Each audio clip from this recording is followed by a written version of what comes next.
there's this concept of the 3 A's that physicians need to embody for success, and that certainly applies, I think, most significantly for sub-Is and students, and that's being available, affable, and able. So for you guys in your role, what does that mean to be available? I think, quite frankly, it's just have a presence, right? Be around the person who's just there when you need them, Johnny on the spot.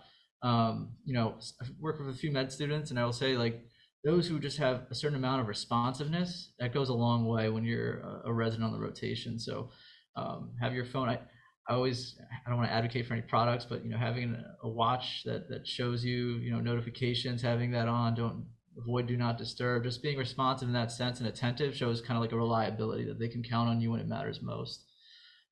Being affable, Adam kind of touched on this as well as Mike, but you kind of want to be likable. You're going to encounter people in the operating room that just have been there for a long time, and just unfortunately the sheer fact that you're a student, they're going to give you a hard time, and sometimes it's a test. That's the reality, and just do your best to keep your head going forward and just avoid. You're going to be tempted. You're going to be really, really tempted, but do your best to leave that impression, because quite frankly, this is like a job interview, right? So like, if you can't pass that test now, what's it going to be like when you're there for 7 years and they have to commit all these resources and time to make sure that you turn out to be the surgeon that they want to exemplify? And then finally, it's ability.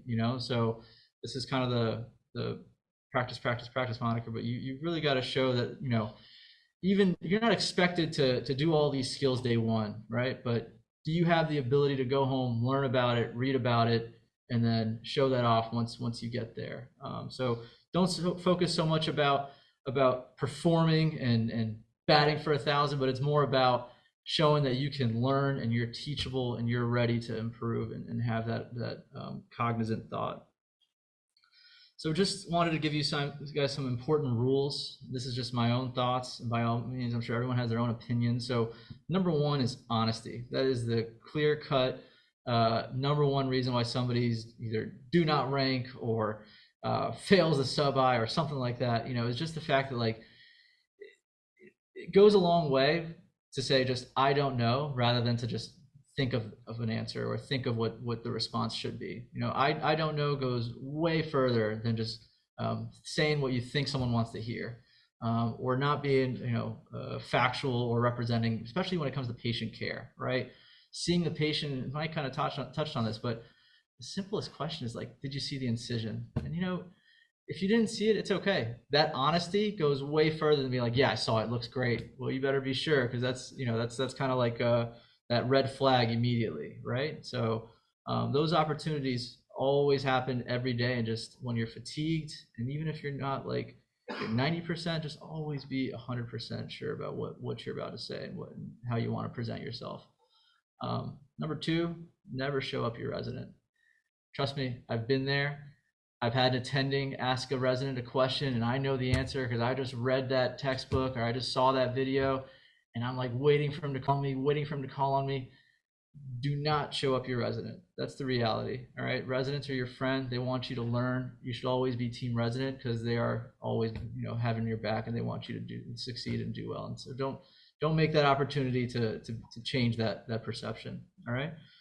Adam touched on this. Just be careful what questions you ask. That can lead you down a path that you don't want to take. Easiest one is just something Googleable. Don't do it. But also questions in the wrong time. Don't do it. Just be mindful, right? Questions are certainly a way for you to show intelligence and preparation, but they can also be a little costly at times. So it's good to be engaged. It's good to be interactive. Just be very cognizant about what you're asking and when you're asking. Mike kind of touched on it, but the whole idea, there's no such thing as a dumb question. Let's renege on that a little bit. So maximize your preparation, right? Whatever your method is, whatever your preparation modality is going to be, just capitalize on it and make sure it works for you individually, okay?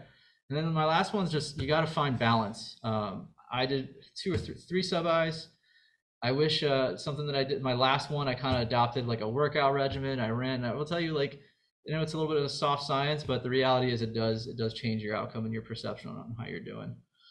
So just some quick insight on your talk, your sub-I talk.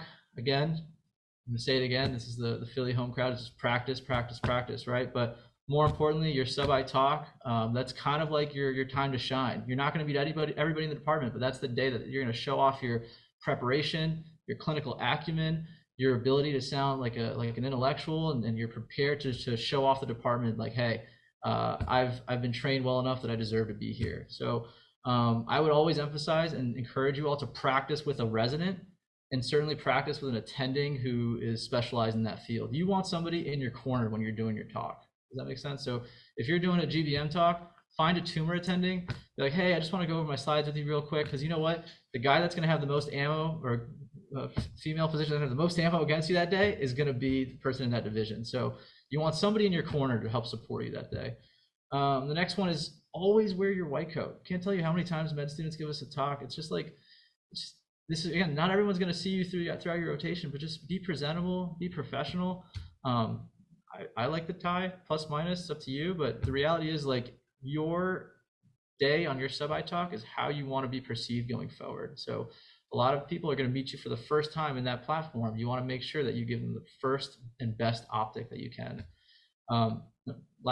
Last couple, don't get rattled. There's always going to be that attending in the room. No matter what you present, it could be, Nobel Prize worthy stuff. They're going to push your buttons and see how you respond. Do not get rattled. That's part of the process and the goal. Okay. And this is kind of easy that I just wish more people took advantage of, is just thank everybody at the end. These guys invested, Adam, Mike, they kind of talked about it. This is their Saturday off. They invested a lot of time to, show you around, teach you a bunch of anatomy, like give you all the skills to go to the next sub-I, to maybe, progress your own career. Just, again, this is your platform for the department. Just a quick thank you is going to go a long way, and it actually kind of will show a lot to the attendings as well in that division department. End of your sub-I, I would encourage all of you. I think no matter how involved the APD, the chair, obviously you want to meet with the PD, but just show that, like, hey, I have a stern interest. I want to, carve out 10 minutes of your day just so that I can, like, show you that I'm committed to this division in this field. So do what you can, and whether it's talking to a resident about, who do I talk to, what do I do, program coordinator, assistants, whoever it might be, get your meeting scheduled. Everybody knows what you're trying to get after. Everybody knows that you're there to get a letter. Everybody knows that you want to get in their ear, and you want them to see your face and get to know you. So don't feel, ashamed. Don't feel like embarrassed. This is part of the game. If you're in academic medicine, this is what they sign up for. So take advantage of that. And quite frankly, it's going to be one of the few opportunities in your career where you're going to go and get the opportunity to be in front of, such pretty impressive and profound individuals, and try to pick their brain if you can. I would say my own opinion, and by all means, you can disagree with me, and I'm sure other residents feel differently, but I would avoid research projects. You guys are, your bandwidth is pretty short.